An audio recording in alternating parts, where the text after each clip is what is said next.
రుణమాఫీ విషయంలో మాత్రం ప్రభుత్వం పదే పదే స్పష్టం చేస్తుంది.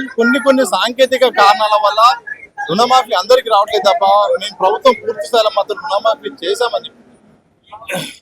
రుణమాఫీ చేసడంలో నేను రైతు రుణమాఫీ రైతుకు రుణాలు దేని చూసిస్తారు, పాస్బుక్ చూసిస్తారు, భూమిని బట్టి రుణమిస్తారు.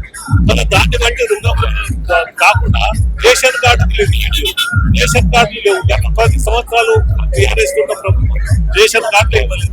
మరి రేషన్ కార్డులు లేకుండా మేము రుణాలు మాఫీ చేయమని చెప్తే అది ఎక్కడైతే 40% కూడా రుణమాఫీ జరగలేదు. తప్పుడు సమాచారం.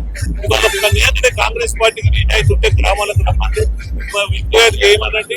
మరి ఇలా రేషన్ కార్డు లింక్ దేని పెట్టిందో ఆ వివరణ ఇవ్వనండి. ఇదంతా తప్పుడు ప్రచారం చేసుకుంటా ఉన్నటువంటి రైతుల రుణమాఫీ జరగలేదు. రైతులకు వెంటనే రుణమాఫీ చేయాలని చెప్పి మేము కోరుతా ఉన్నాం. Ration card